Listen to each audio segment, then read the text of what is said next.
Yo, what up, y'all? Welcome in to another day of Snaps, your favorite daily college football podcast. I say daily, I guess it's 3 times a week.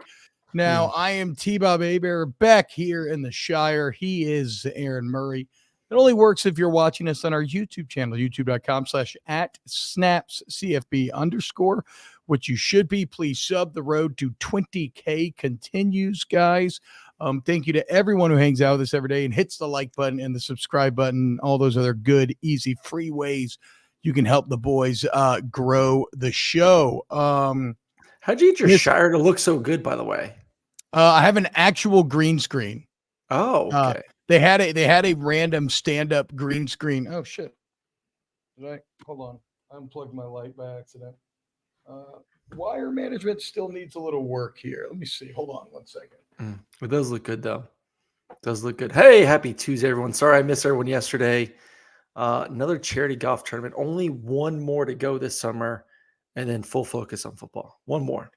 But yeah, no. So I have an actual green screen now. I mean, I can do anything. I almost did the throne room from Last Jedi, the throne room fight. I think that's going to be background. I'll probably explore a little bit eventually. I'm currently watching a video of this girl, Jenny Nicholson, who's an incredible YouTuber and critic. And she's doing a full reading of the Colin Trevorrow episode 9, Rise of Skywalker treatment. So I'm in a very deep Star Wars hole right now. And I'm as upset as I've ever been about how badly they fucked everything up after Last Jedi. But that's fine. That's fine. We don't need to get into all that today.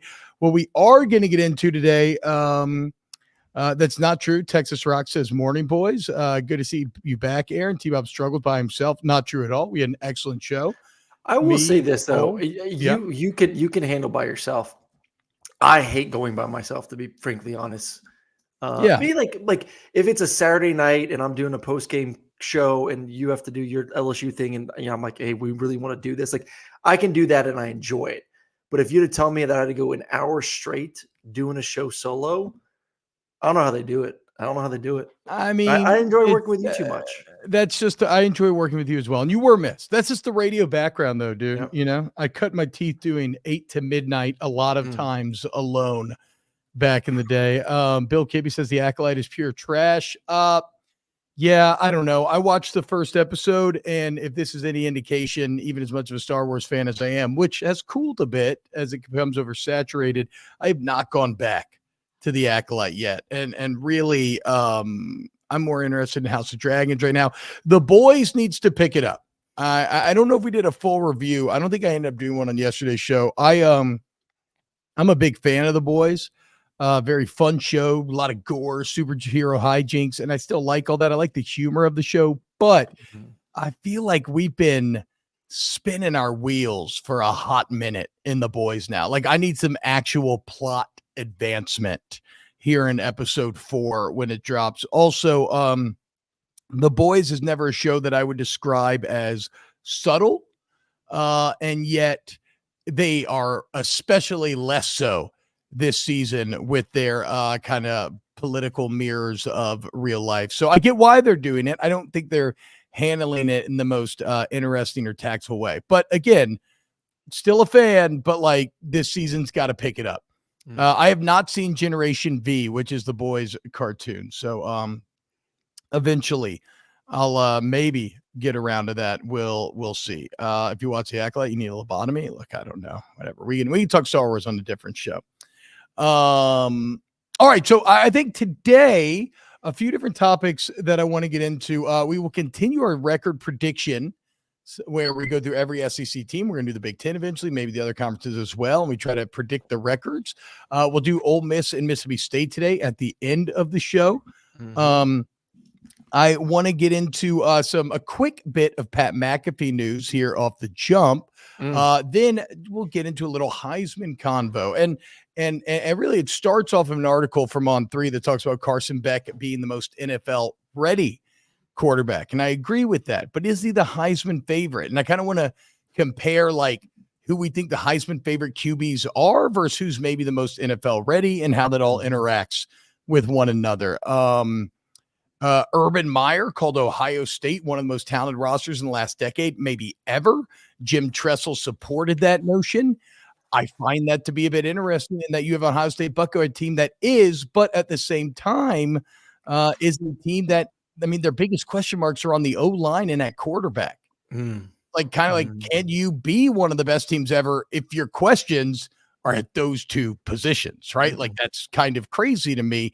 And because it's me, I ended up falling in a bit of a Nebraska hole.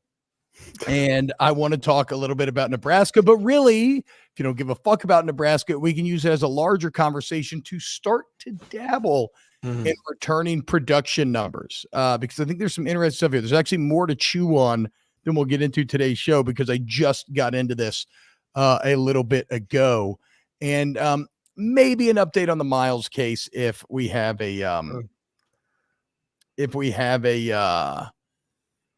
time. Oh man, Zach, I really want to get into that Star Wars comment, but I'm not going to do it right now. No Star Wars. Don't do it. Star Wars. Don't do it. Focus on football. This is a college football show, and you are here for college football. First off, so Pat McAfee, let me move some stuff around here. Pat McAfee still unsigned with College Game Day.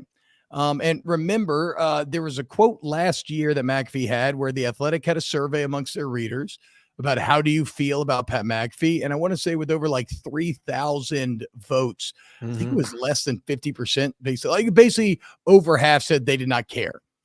Nearly half of the 3,100 responses said they did not care for McAfee on the program, prompting McAfee to tweet, I have heard you all very loud and clear since the beginning of my stint with Game Day. It's one of the biggest reasons why I have not re-signed a contract with the legendary show. I'm not right for some crowds, and the distinguished college football folks are definitely one of those. Excited to enjoy the rest of this year. That's shaping up to be a great one. And then we'll see what the future holds.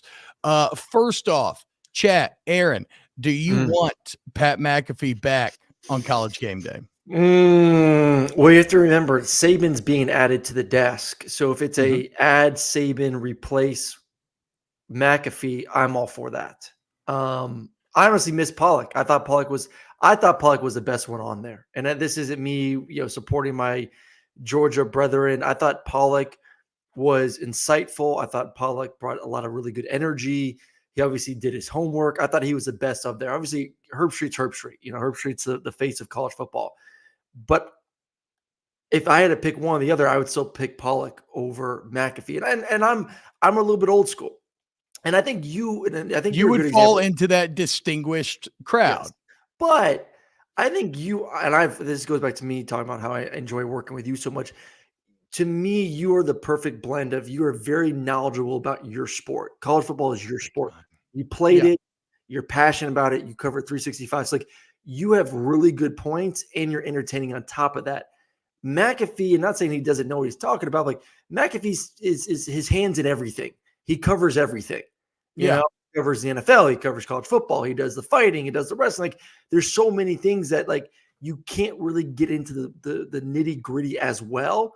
So he's more of an entertainer, which is good. I like the entertaining, don't get me wrong. But me as a quarterback who I like the X's and O's a little bit more, I like Pollock. I think I'm going to like Nick Saban a little bit more. So if it's a give me one instead of the other, I would take Saban, I would take Pollock over taking McAfee. We have there's some comments to get to here. Murder Draft says, I like him. He's great for the college energy. Bo Kinney says, I like Pat, but he kind of completely took over the show and made it just like his podcast. Started getting obnoxious towards the end. Still love Pat. I kind of feel McAfee here in a couple of different ways. First off, I think in my own professional career, I have made a move to like a new job where early on, people really did not like it. Thought I was very obnoxious. When I came from New Orleans Night Radio to Baton Rouge doing a morning show, the initial returns were not good. And it's a very low place to be, right? Because you're trying to do your best work. You're trying to do a show that you think is fun. And you're doing what you know how to do, and it's just not resonating with people. I'll never forget, actually, like one day, it was my birthday, It was a few weeks after he made the switch, and I was so just sad about how it had been going. I actually cried in a closet alone in my bedroom. So I guess I understand emotionally a bit on a much lower scale what it must have felt like for McAfee to see those poll results and be like, well, I guess people just hate what I'm doing. And I would also say that I do kind of also resonate a little bit with this idea of the distinguished college football crowd where I met with ESPN producers and did an interview, and it was a weird interview. Like the whole time I could tell that they kept seeming to going back to like, we bring serious coverage and serious this and serious that. And I'm like, well, yeah, I mean, look, I could be serious, but like, ultimately I think this is fun. I think we're here to have fun, be entertaining, et cetera, et cetera. And so like, yeah, I know what it's like. But there's a difference between being fun and like being able to still dive into the depths of truly, you're an analyst. You're supposed to give takes that further someone's education about the sport, because the people watching it, yes, they want to be entertained, but they also need to walk away from a show or a game or a podcast and say, oh, I never thought about it like this, or oh, I learned this today from said person. I mean, there's a good blend. You have to be both. And I think that's what pushed people over the top. If you did have Pollock, who was very buttoned up, I think entertaining in a different way, but very knowledgeable and passionate about college football, covers it 365. And then you replace him with Pat, who is there to have a good time and bring energy and bring the fun. Thing is, though, Pat does know football, so maybe I know he knows football. Him to show more of that because he knows the game inside out. He played it professionally very well for a very long time. But again, he at the end of the day, how he's made his nut is through sheer entertainment. Yes. The Pat McAfee show is successful in part because it offers good insight and they have great guests and a lot of NFL guys who can take you behind curtains that would otherwise remain closed, but also it's because they're just fucking funny. Yeah. Ben Collinsworth said he was a punter. Yeah, but he still knows locker rooms. He still knows the dogs. He still knows what it takes to make it in the NFL. So yeah, I don't know. I guess I feel for. Would you be sad if he's not there next year? No, I mean, look, I think college game day is really bigger than any one person. And as you kind of alluded to off the jump, I think the addition of Nick Saban kind of just trumps anything. If you're going to tell me Nick Saban's going to be on there consistently and like offering insight consistently, I'm going to tell you that I almost don't even care who else they have on that panel. So do you care if Herb Street walks too? Because I mean, that's that was the article. But why would Herb Street put all? I know they're boys, and I know Herb Street loves to go on his podcast. But for Herb Street to say that if they don't re-sign him, then I'm out too. I think that Herbie said that about Pat. Yes. Oh wow. I would be shocked. Yeah, I mean, look, I would say this too.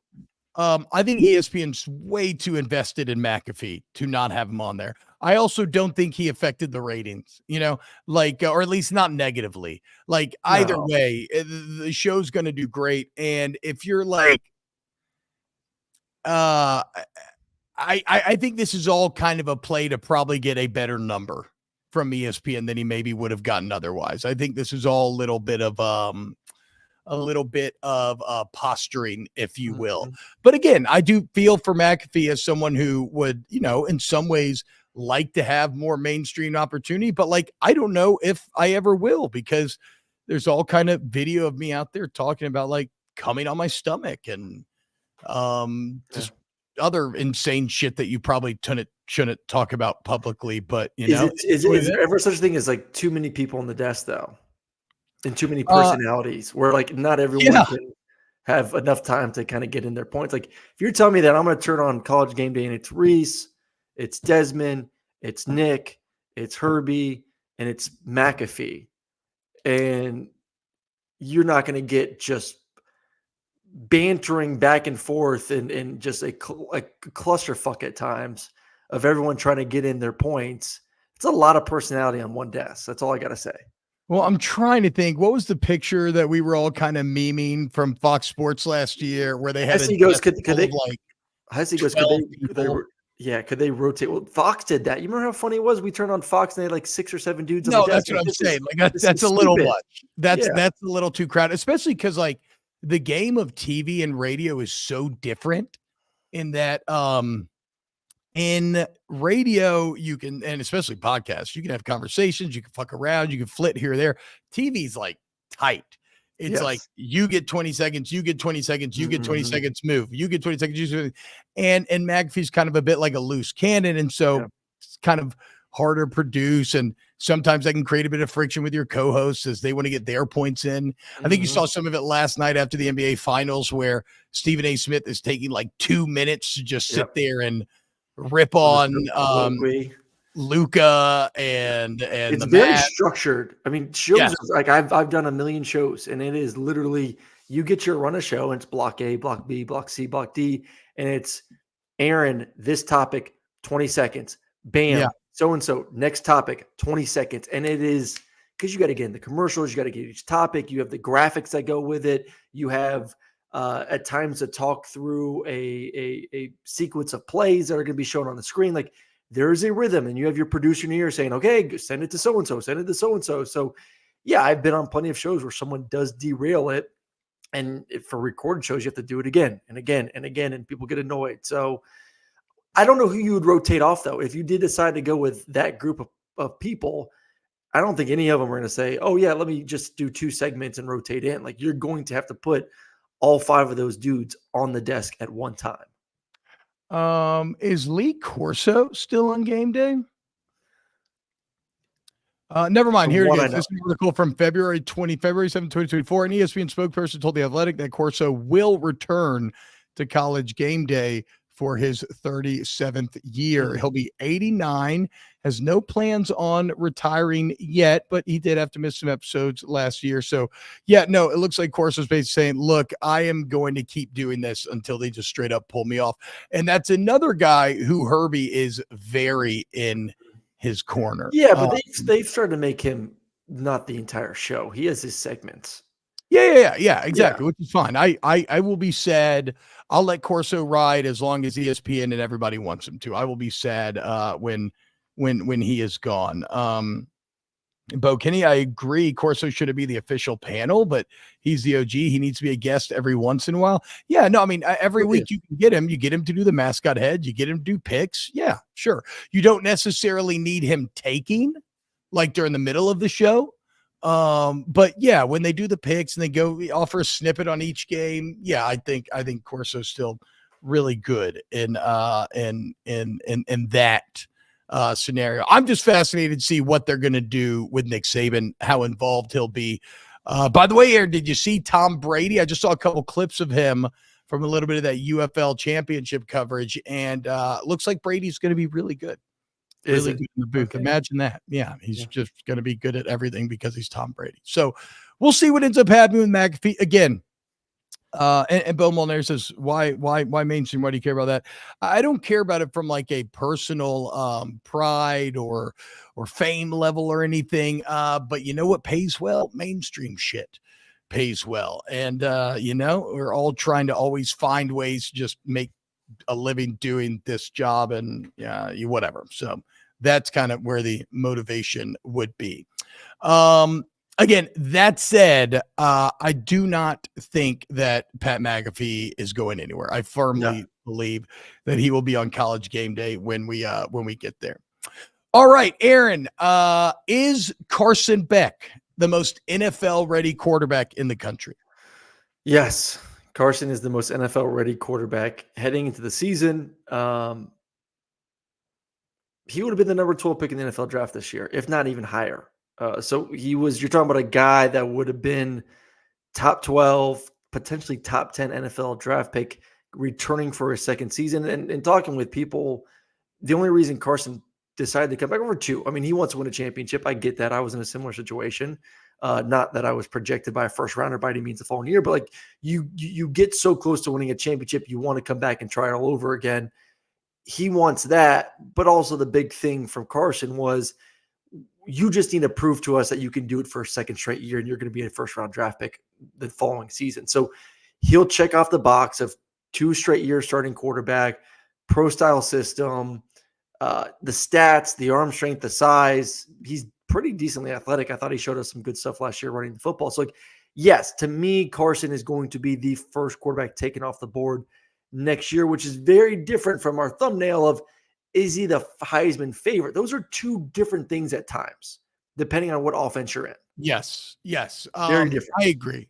What Carson Beck did in year number 1 of starting, and year 1 of starting, like without consistently elite weapons. Yes, when Brock Bowers was healthy, great weapon. When Ladd McConkey was healthy, great weapon. But he didn't have those guys a lot of times, and yet still, you look at the numbers that Beck put up, and he's the 3rd highest rated passer in the conference, right behind Milroe and Daniels.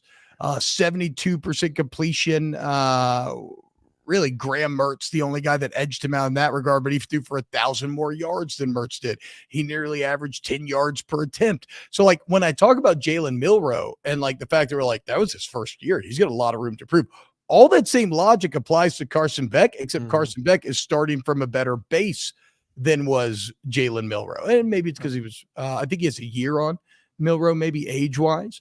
But, and then you get into Beck's size. Yes, he's got the prototypical NFL size. So, best NFL prospect at quarterback, but is he the top Heisman candidate at quarterback? Probably no.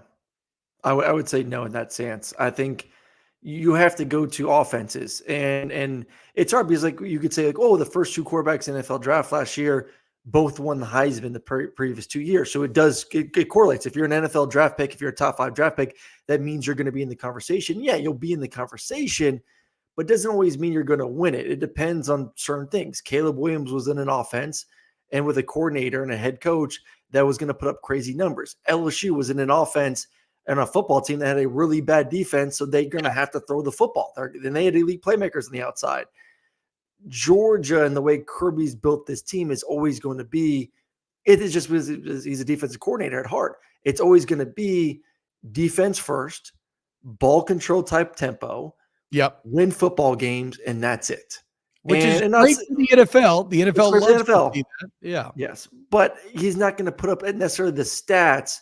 Like, when's the last time Georgia's had a quarterback put up stats that you could deem Heisman worthy? I don't think you could name one. Even Stetson didn't really do it, though. No, you would have been the last one to put up overwhelming kind of. Yes, I would have. I put up the numbers, but that was a decade ago. So, but I'm just saying, like, there are going to be teams that are going to be good enough that put more emphasis on the quarterback throwing the ball 40, 50 times a game, like a Dylan Gabriel, that have a better chance to win the Heisman, but obviously not going to be in the same conversation for being a first-round quarterback. So Texas Rocks in the chat says, Quinn is winning it. Debate over. So I think Quinn Ewers is actually the most fascinating person in the conversation of NFL outlook versus Heisman outlook, because quite frankly, I would have Quinn scored kind of low on my Heisman. I mean, if we're just being honest about what we've seen out of Quinn Ewers, and now 2 years of starting, last year was his 2nd year starting, the numbers are not overwhelming. No. Now, I get why he's attracted to the NFL. It's a lot of the same things as Beck. He has a size. He throws a ball with unbelievable touch. His arm talent is patience incredible. Elite. Yes. But again, like, Dylan Gabriel smashed his stats last year in the Big 12. And we touched on this yesterday, Aaron. We looked at Bo Nix and his numbers at Auburn and how those numbers skyrocketed from one year to the next, going from Auburn to Oregon. Like, forget about Bo Nix last year. 2 years ago, he was still awesome. I think he led the country maybe in touchdowns accounted for. And it's like, okay, well, if Bo Nix kind of sucked and then had that level of success, and now you have Dylan Gabriel, a guy with even more experience and even way more statistical success on multiple levels of play, first doing it at UCF, then doing it at Oklahoma. Well, obviously, like, you think, well, what could he do now at Oregon with a great O-line, some of the best weapons in the entire country? And you're like, okay, oh wait, shit. Should Dylan Gabriel better conference actually be better conference, to be fair? That's true. But should Dylan Gabriel actually be the favorite to maybe win the Heisman? And to go back to Ewers, look, I would have Gabriel ahead of Ewers. I would have Beck ahead of Ewers. I would have Jackson Dart ahead of Ewers in terms of hiding candidacy. You know how I feel about Dart. I think Dart. I got Gabriel Dart scored 1-2 on my preseason Heisman sheet. And if Ole Miss can get to 10 wins and they're 10-2 and say they're maybe in Atlanta or maybe just on the outside looking in, but they're a playoff team, it's going to be because of obviously Jackson Dart. He has 2 elite playmakers on the outside. You have Lane Kiffin, who wants to throw the football and wants to go up tempo and wants to, pat the stats of the quarterback. Third year in the offense. And then let's not forget too, that there are Heisman moments, and a lot of times they come from when quarterbacks make plays with their legs. Yeah. Am I wrong with that? Like, think Cam, think Johnny, think Jaden Daniels, think Caleb Williams. Like, those quarterbacks that have the dynamic of throwing the football, obviously, with success, but then being able to pull it down and get a 20, 30, 40-yard run, or make a couple guys miss in the backfield, extend the play, then all of a sudden you hit a big pass down the field. You're like, oh, my God, did you see Jackson Dart, buy 5 seconds right there to let his receiver get open down the field? Then he creates a big explosive play for a touchdown. Carson and Quinn, that's not their game. They are your true pro-style quarterbacks in rhythm, on time, and it's a beautiful thing. For those who really appreciate really good quarterback play, they like that. But for Heisman moments and Heisman plays, those plays that are won with your legs from the quarterback position are the sexy ones. They get the attention. And that's something that Jackson has that Quinn and Beck don't have. So I'm with you. I think Jackson's a guy that would be high on my list too, top 2, top 3 for someone to look out for when it comes to the Heisman this season. And Gabriel has he has some legs, but not to the extent of Dart. Now, he was used very effectively at Oklahoma. Not crazy rushing numbers, but 12 touchdowns on the ground to add to the 30 that he had through the air, right? That will matter. But Dart is a better runner still, even than Gabriel. A little bit better size, I believe, as well. Like, that's why Gabriel's going to be kind of frowned upon by the NFL. He's like 5'11". Yeah. And if a guy's listed at 5'11", maybe more like 5'10", potentially, is a game that we always seem to want to play. Sid says, this conversation won't age well. Y'all should sound old. If y'all talking about Hunter and Sanders, I can't take y'all serious. I think you're saying that we should be talking about Hunter and Sanders.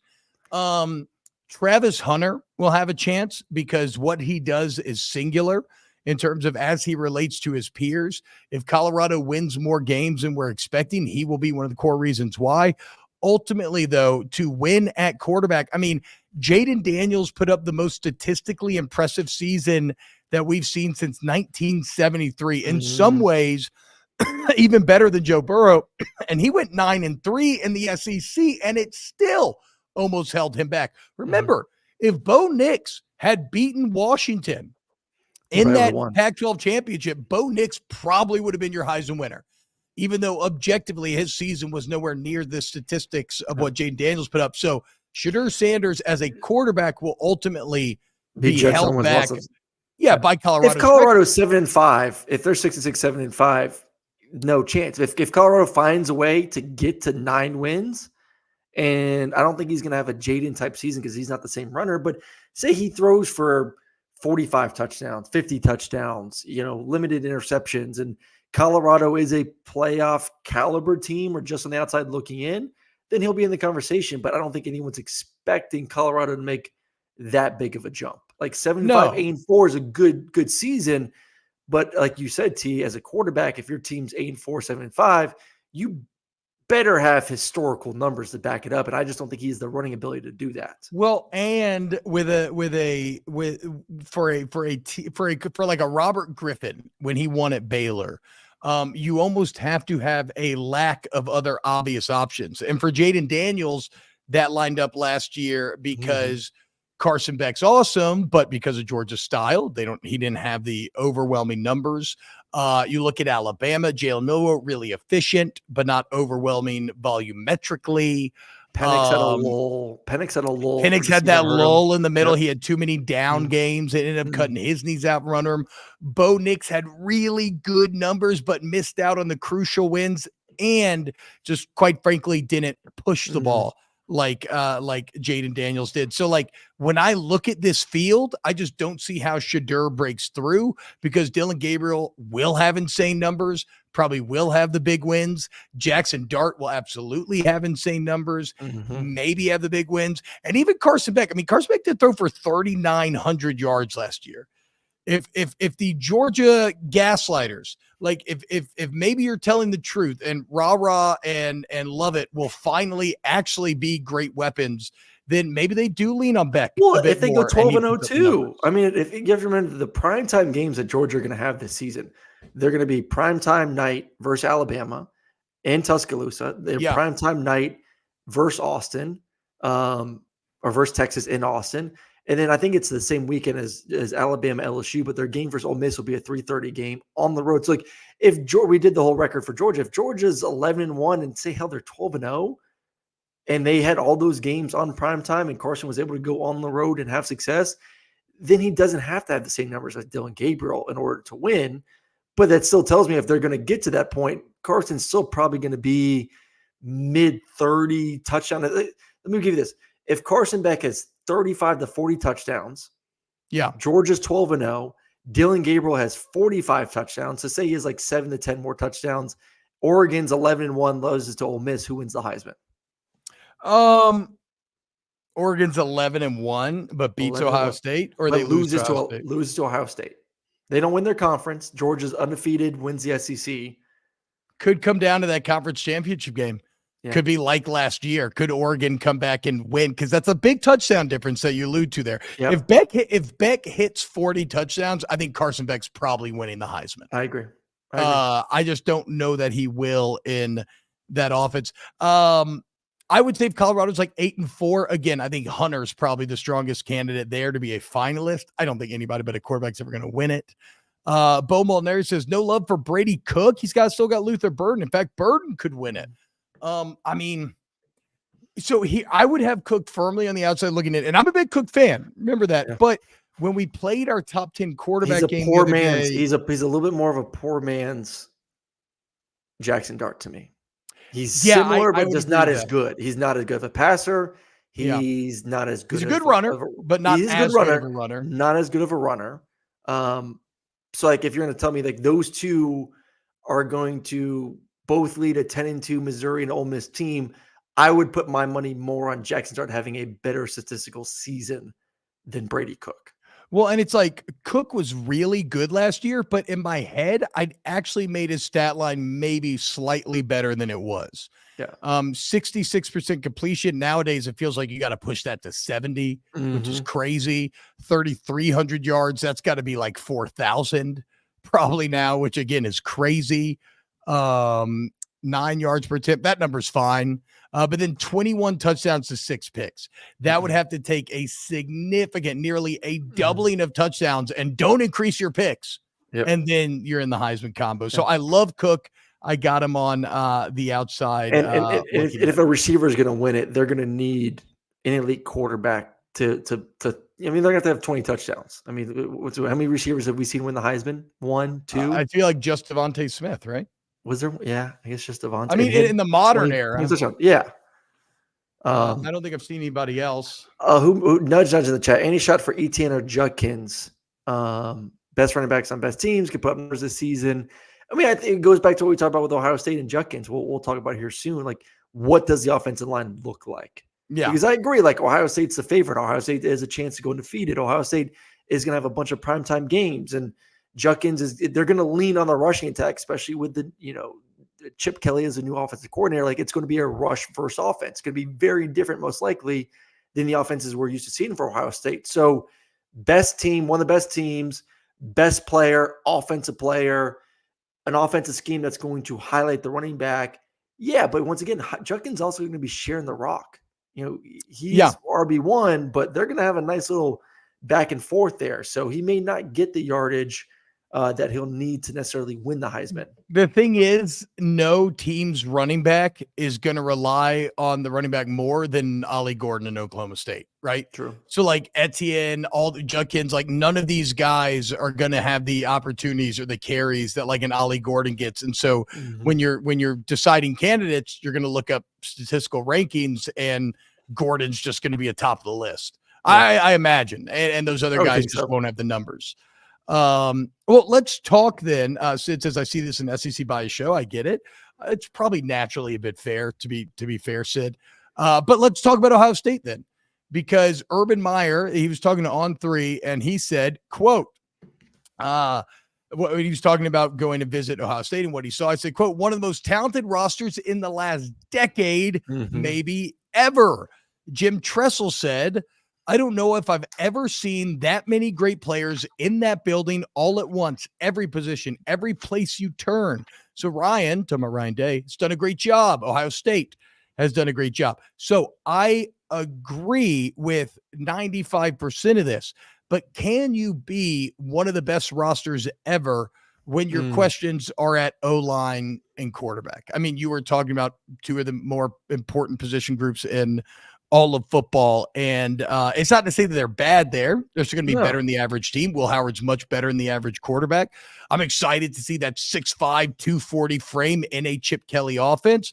But can they protect him? Because again, what I'm going back to with Ohio State, maybe this is a bit unfair. Maybe this is more about how good their defense is as opposed to the offense. But in the spring game, the O-line did not look great. Now, granted, Chip Kelly's not going to show a lot there. He's not going to try to manufacture a lot of situations to help his O-lineman out compared to an actual game day. But I mean, like maybe Chip Kelly's the key to making Meyer and Tressel's statements true. Like him being able to mask Howard's weaknesses, mask the O-line weaknesses, and put them in more advantageous positions to succeed.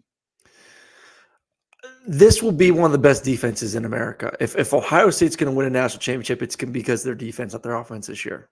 Yeah. And there's nothing wrong with that. I mean, there's nothing wrong with that. I think Will Howard is possibly an upgrade from what they had last year, but I don't think it's a massive upgrade by any stands. I think the receivers will be elite as always. I think the running backs are elite. But I'm with you. It is hard for me to sit back and say that this team is going to be, we broke down the most influential teams of all time, but like even talking about over the past 2 decades, like some of the greatest teams we've ever seen, it's hard for me to say that when there are, like you said, questions at quarterback, questioning at offensive line.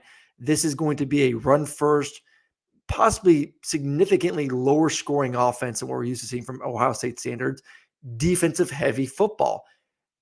And I'm fine with it. If you win a championship like that, good for you.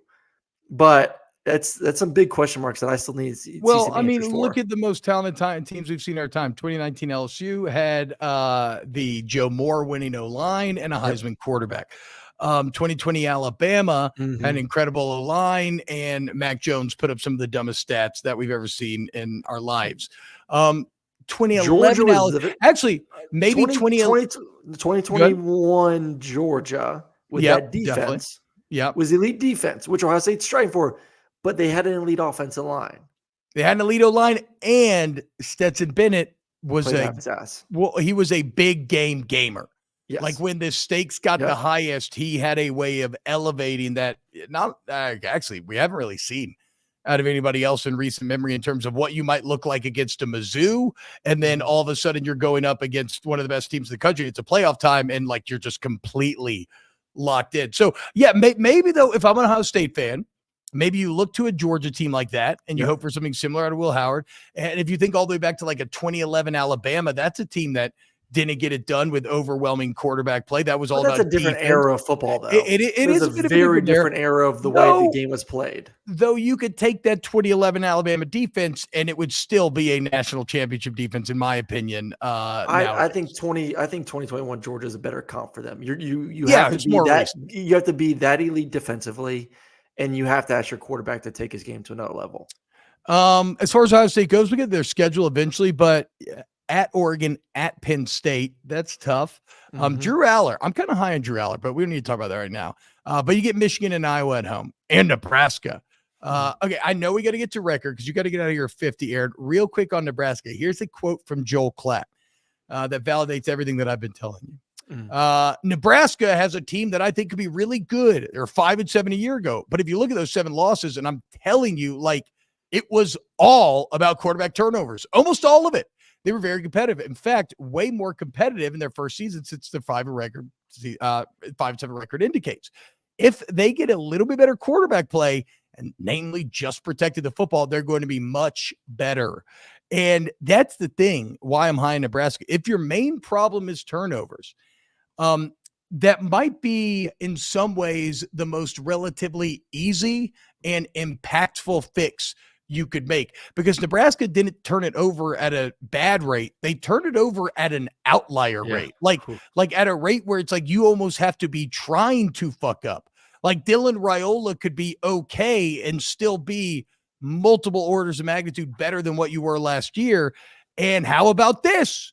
We'll dive deep into returning production another time in the offseason, but Bill Connolly does have his returning production charts out. And here's what he says about returning production. Quote, high or low returning production percentages correlate well with improvement and regression. They may not guarantee a good or bad team, but they can still tell us a lot. So again, you look at a team where a team was, and you either think, okay, they're going to improve, they're going to regress. So it's like, let's see, Virginia is number 5 on the returning production list, but Virginia was fucking god awful last year. I don't expect them to be any good. Virginia Tech, number 1 of the returning production list. Virginia Tech finished 5-3 in the ACC, 7-6 overall, finished very strong after a rough start. Like, I'm like, okay, maybe Tech takes a jump. Who's number 3 on that list? The Nebraska Cornhuskers. Number 3 in returning production in the entire year country. 2, Matt Rule, that production back, and hopefully better play from Dylan Raiola. Yeah, I mean, you have to. Really, also, maybe you'll see an uptick in the Big Ten in general. Nebraska, and Northwestern, and Rutgers. Easy schedule, too. For who? For Nebraska. Yeah, 8 wins, dude. Very I'm telling you, schedule. 8 wins feels more very favorable schedule, guaranteed than ever. Speaking of returning production, one thing, bit of a red flag. I'm pretty high in Alabama this year. I know a lot of people who aren't so high. Cole didn't sound terribly high on them yesterday. Jake Hester, my other coach, is very low on them. Alabama's 115th in returning production, which again, they're still going to be a very good team and better than 95% of the country. But it does show that it's kind of not an ideal hand for DeBoer to be given when he's going to be expected to put a product out there that is equivalent to the Alabama standard, and he's going to have a lot of new faces, both offensively and defensively, trying to make it happen. All right, let's get into our record predictions. You want to start with Ole Miss? Let's start with Ole Miss. Okay. Damn Rebels. Are they the Black Bears, the Rebel? I can never remember what Ole Miss's actual. I think most people refer to them as the Rebels. I would say. Yeah, the Rebel Black Bears. I know, but I'm saying, what's their official title? It doesn't matter. Land Shark. Right. I think they had that for a little bit. I don't know. So Ole Miss opens with Furman, win. Yep. Middle Tennessee win, at Wake Forest win, Georgia Southern win. So we're off to an easey 4-0 start, kind of probably putting up crazy numbers thus far. You got Kentucky at home, win. 5-0 at South Carolina, win. 6-0. And here we arrive October 12th at LSU at night. This, I think we will categorize. Remember how we do this is we look at the automatic wins, auto losses, and toss-up games. Here's your first toss-up game for Ole Miss. So 6-0, toss-up. Oklahoma at home. I would say win at home. Win, not toss-up. Yes. Win. Okay. 7. At Arkansas, win. Georgia in Oxford, I'll say that's a guaranteed loss for now. Yeah, we'll see a loss there. At Florida, win. Yep. And then the Egg Bowl, which kind of all bets are off, but yeah, I mean, they should have won. Yeah, they should win at home. Wait, so then if you're not counting Oklahoma, then you're telling me that at LSU's their only toss-ups, you have one guaranteed loss. So you're saying with an LSU win, you think Ole Miss ends up 11-1? They got the schedule for it. Yeah. You think Oklahoma's a toss-up? I think they beat Oklahoma. If it was at Oklahoma, different feeling. You have a far superior quarterback in the game, at least what we're anticipating now, more experienced. You remember Oklahoma's stretch too? I don't think you had Oklahoma. Oklahoma's end of the season stretch is an absolute gauntlet. Yeah, let's see here. Oklahoma will run into Texas. I mean, this is they got Tennessee into at Auburn into Texas. Then South Carolina's a little break, but then at Ole Miss you get Maine, but then at Mizzou, Alabama, LSU to end. Yeah, that's It's just like a mental gauntlet for them to look at their schedule and be like, holy shit. And it looks like no bye week before that Ole Miss game either. Okay, so I mean, I still think I would probably go OU and LSU as the toss-up games, but it doesn't really matter if the point stands. If you beat either OU or LSU, you're going to get 10 wins. Yep. And you'll be 10-2, and you'll be in the college football playoff if you're Ole Miss. So, are we willing to say a 10-2 record for the Rebels? Yep, 100%. I think 11-1 is very possible, but I'm not going to put that out there. Let's do 10-2. I would also say this for Ole Miss, it all comes down to that offensive line. And we asked Cole Kublik about this yesterday because nobody grinds O-line film like he does. And he seems to think that, we don't know how they're going to play together, but in terms of all the talent that they brought in a lot of good players. And that's another reason why I'm so high on Jackson Dart to be such a big Heisman candidate is if you could win or if you could put up the stats that he did and win the games that you did, which what I thought was a subpar offensive line, very they're subpar. Good, all bets are off. I mean, Cole said it yesterday. He asked Lane, why have y'all gotten away from inside zone? Why isn't that really in the offense anymore? And he's like, we just don't have the dogs to do it. Yeah. Now they do. All right, let's get to Mississippi State. Jeff Levy's first year in Starkville. I think it's going to be a very exciting year, even if it is going to be a lot of great offense. Yeah, for sure. Okay, so Eastern Kentucky win, at Arizona State win, home against Toledo win, Florida in Starkville. I'll say Florida wins. You're giving Florida the auto win there? Yeah. Okay. Wait, hold on. Shit. Sorry. I'm still getting used to a new keyboard working on, let me see. What do I want to do? Okay. So for sure loss, you want to say UF toss games. All right. Okay. Oof. So a loss there at Texas. That's a loss at Georgia. Loss. Yeah. Not doing Levy any favors here, are we? Home against A&M. I think that's probably a for sure loss. Yep. Arkansas toss up. I'm almost tempted to give Ole Miss win there because I'm so low on Arkansas. UMass win. Tennessee for sure loss. Missouri loss. Ole Miss loss. God, they got to go 2 Texas, 2 Athens, and 2 Knoxville. And then finish off at Ole Miss. Okay, so basically we have 1, 2, 3, 4, 5, 6, 7 for sure losses with Arkansas as a toss-up. So we're looking at 4 and 7. You beat Arkansas 5 and 7. I think I would actually bump down Florida into the toss-up category.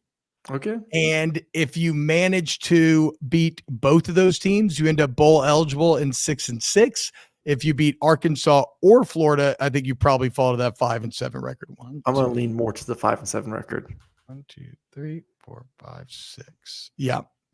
I think. I don't think you're beating both of them. To be fair, I don't think you win both toss-up games. So I like that. So 5 and 7 for Mississippi State. Really rough hand that Levy's in dealt, but like he said, State is swag, State is cool. And again, I just love his opening press conference where he was basically like, look, I don't know how much we're going to win, but it's going to be fucking fun. Oh yeah.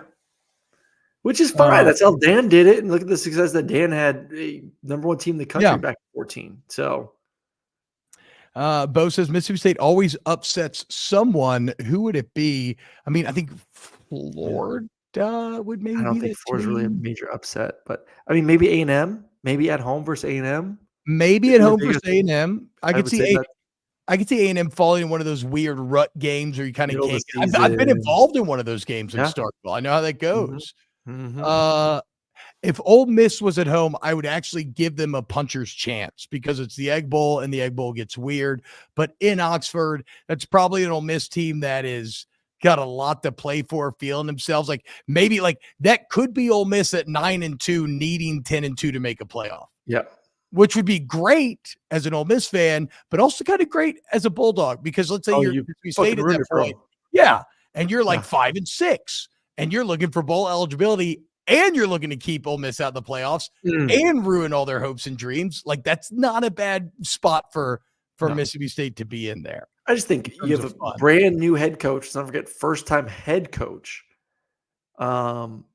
Still trying to figure out. I mean, you went from a one style of offense that was very unique. Then you try to go pro, and then now you're back to this more spread up tempo offense. Like there's just been such a transition of identity over the past 3 years, which I just don't think it's going to be just snap your finger. We are a bowl team in year one for Mississippi State with a brand new head coach. It's going to take some time. I think it's going to take some time as well. So Ole Miss 10-2, Mississippi State 5-7. Interesting. I feel like we've been pretty consistent. Like I feel like our math is still mathing in that we're not having any team, like we're not having too many teams win because we got Tennessee at 9-3. We got LSU at 9-3. So right now we're kind of naturally answering that question about there's only so much oxygen in the room. Who all do we think gets in? I'll be interested to see where Mizzou lands when we get into this. Who's Mississippi State's quarterback since Will Rogers left? It's Blake Shapen from Baylor, which is, I don't know. Nothing. It's more about Jeff Levy. At that point. And what he could do. All right. Hey, thank you all for joining us today. Very fun, quick moving day of snaps today. Hope you all enjoyed it. Aaron, I know you got to go. So let's sit here for 10 minutes and talk about Star Wars, right? No, I'm just kidding. I'll let you go. We love you. Hey, please, guys, hit the like button, sub to the channel, share it with your friends as me and Aaron continue to strike out on our own. Podcasts available on Apple, Spotify, everything. Rating and reviewing. It's a great way to help us out there. If you have any problems getting the feed, just let me know for sure. And Chance Green, much love, TBob, whatever, Aaron. Yeah, fuck off, Aaron. I agree. Chance and I need to go get a beer together just to settle our differences. Anyway, thank you all so much. We will be back on Thursday with a brand new episode of Snaps. Peace.